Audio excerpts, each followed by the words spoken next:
Alright, so I started playing Yonekura's route next. Just, I didn't really have a preference for either one. He was the one I was expecting to be the more problematic of the two. And so far, I am not wrong. Yonekura's route so far has been kind of interesting. He breaks a lot of boundaries, and there's this sense that he doesn't care. But it did a 180 so quickly in chapter 3. Once again, chapter 3 is the love confession. And it was such a whiplash. I mean, he was flirtatious. Like, he was playing, like, the role of the perfect butler while crossing boundaries. And then he had this kind of... I think it was meant to be, like, an unveiling of his true personality. It was kind of like he didn't care. It was kind of like he was like almost a fuck you sort of attitude. But then that changed too to where he's kind of relentlessly teasing in inappropriate ways. Like the whole thing. I don't even know how to really talk about him. I mean, he crosses boundaries, that's for sure. As you can see with the picture that I'm showing you, this was very much out of left field. Oh, he straight up calls you his possession at one point. Like, there's a suspension of disbelief, and there is a way to do this kind of possessiveness and jealousy, much like with Makoto. Like, there's a way to do it that can be enticing. I'm not going to say that, jealousy and possessiveness have no role. I'm not saying that. I'm saying the way this is done is so overt that you can see the red flags from space with these guys. He straight up calls you his possession. He suddenly, like, he's nice to you, but then it's clear he's not. There's supposed to be this unveiling. He kind of teases you. Well, it's framed in the game as teasing. To me, it just seems like he's being a bit of an asshole. And he's crossing boundaries left and right. Like, to the point where even when he's trying to be, like, the model butler and stuff, he essentially forces his way naked into the bath with you. Like, this is chapter 1. And what I didn't understand was that there was no option to be like, no, back the fuck up. I'm not doing well with, like, the love portion for his route right now. I'm at chapter 4, and I think I'm at, like, 21%, so I'm probably going to get the normal ending. Now that he's kind of confessed his love to you, now he's, like, trying to be nicer, but then he's still just... There's this... Definitely him saying, you're my possession. It's straight up those words. You are my possession. Out of the fucking blue. Chapter 4. And then he, like, teases you, and it's supposed to be this kind of... It seems like it's supposed to be kind of a friendly thing, but, like, it's fucking all over the place with him. At least with Makoto. Like, I didn't love Makoto, but, like, it had a bit more of a, his was easier to read. Because even when he was angry and stuff, it was clear that he was angry because he was incredibly jealous and possessive. And it was clear that he did that before the love confession because he was also kind of frustrated and lacked the ability to communicate his feelings. And there was that whole aspect to his character. I don't really know what's going on with Yonekura. I don't really know what to make of him other than, like, cause he's supposed to be the actor of the group, and, like, there's this hint that he takes acting really seriously, but barring, like, one tiny, maybe 3 sentences that I've seen so far, nothing else has really been established for him other than he is a boundary stomping, teasing, but in the worst possible way, sort of asshole. So I don't really know what to make of him entirely, because that's been the most consistent thing, but then they try to, like, flesh out his character a little bit. And again, I understand that this was, I think it's technically $10 at full price, but I paid $5 for this. So my expectations are not, like, super high, and yet these guys, I can see what they were going for. They just I mean, they missed the target altogether. It's not like, oh, you kind of missed and you missed the bullseye. But no, like, they missed the entire target. They hit the fucking wall. Their fucking arrow is nowhere to be seen. Because I understand what they were going for, but they went so ham-fisted with it that it comes across as like a group full of yanderes. Which, if you love yanderes, great, but even for yanderes, they're not well written. I don't want to be overly critical, given that this is, a small scale game and all of that, but my fucking god, what the fuck?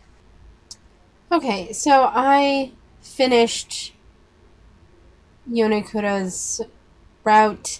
I got the normal ending, of course. I was just shy of getting the happy ending, but that's fine. I'm gonna replay it here in just a second, and then I'll play through the sequel and the date scenario, and then give my final thoughts. But when it comes to Yonekura, the last 3 chapters were actually much better than Makoto's. He didn't get weirdly possessive, despite saying you are my possession. Like, he didn't get weirdly possessive. He got a little jealous, but it was stayed within like a realm of cuteness without like majorly crossing the line like Makoto did. And the thing is, though, is that it felt like it was trying to show him, because even his thing is like listed as like the sadistic actor, right? And he's supposed to have this kind of terrible personality, but you don't really see that. Like, it's mentioned a couple times with like the "you are my possession" in the first chapter when he does this kind of where there's this attempted 180 flip of his personality, but like all of his actions were actually, for the most part, like he does tease you a little bit relentlessly, and he is a bit of an asshole in the first half. In the second half, he's like just a charming, sweet guy. And something that happens in this route that didn't happen in Makoto's route was, so there's a whole Christmas Eve party which was in both routes, but Makoto didn't prepare us at all for it, where Yonekura did. And it really kind of shows in her interactions with the guests, in her interactions with her aunt, and in her interactions with him. And it really brought a charming quality to the route. I must say, I was surprised. Like, there were issues with Yonekura's route, but you could see it as like character growth, poorly handled character growth, but I think it was appropriate for the game that it is. Like, it wasn't as bad as I thought it was going to be. I was really prepared for him to be like the most problematic guy, but he ended up pretty sweet. Like, he didn't do badly, and he stopped crossing boundaries so much. So like, it's weird. I think it was meant to be character growth, or it's just a clumsily written character. I'm not sure 100% sure with but what it is, but I'm gonna assume that it was meant to be character growth, and it was a sweet ending. I got the normal ending, which I preferred the normal ending in Makoto's route, so I'm curious to see if I'm going to prefer the normal ending in Yonekura's route as well. So I'm going to play through, again, real quick, get the happy end, play through the sequel, play through the date scenario, and I'll be back with some final thoughts. Okay, so real quick, I just want to say, it turns out that Yonekura is not the sadistic one. That is Kira, who I apparently accidentally saved the potentially most problematic one for last. So far, I mean, I've finished the happy ending, the sequel, and then the date scenario, all of which were far better than Makoto's. Yonekura was very sweet. Definitely likes to tease, but it's less in an asshole way. And he's very into the female lead. Overall, a step up from Makoto. Honestly, this was a little bit more on par with what I was expecting. I think they just kind of messed up with his character towards the beginning. Like, I think it was meant to have more of a gradual character progression, but given the small scale of the game, like, they didn't have time to do it properly. But Yonekura, like, had a lot more potential than Makoto. He got jealous, but it didn't go all the way to like the creepy route sort of thing. He was very he was a bit more sexual, definitely. There's actually show you guys this real quick. This is the final one from the sequel. Those are handcuffs in his mouth. It was definitely a sexually charged sequel. But surprisingly enough, I mean, for this being kind of an M-rated game, for it having that age gate on Steam, like it really wasn't terrible. It hasn't been like super explicit. Like it's been very suggestive, but it like maybe barely half a notch above what I saw in Cupid Parasite, and that's rated teen. That being said, Yonekura's route was sweet. I didn't care in the happy ending, and this happened with Makoto's ending too, where there was this half like broadcast of the proposal before she was actually informed. I don't really care for that. It wasn't a huge detractor here, because in Makoto's route, he did it and then like immediately whisked her off to a wedding venue, even when she didn't seem that into it. But Yonekura didn't do that. He gave like the proper proposal. It was sweet, even in the sequel and stuff. They weren't married yet or anything. They weren't that. But it wasn't going in that direction. And the date scenario was really sweet because he took her to a hot spring, which she wanted and he found boring. And it was just kind of a sweet moment. I mean, he mostly seemed to agree with the idea that they would be able to have sex constantly and would be constantly naked, but even with that, he genuinely just seemed to enjoy time with the female lead. So it wasn't Yonekura's route has saved this game a bit for me, because while I didn't care for the "you are my possession" line. I didn't care for some of the way that they had him act, especially because it's introduced and like immediately falls away. That seems more of a writing issue though than a character, because Yonekura as a character was actually pretty sweet. He's teases a little bit too much, and he does have in like the first half he can be a bit of an asshole, but it seems like he wasn't aware that he was being an asshole.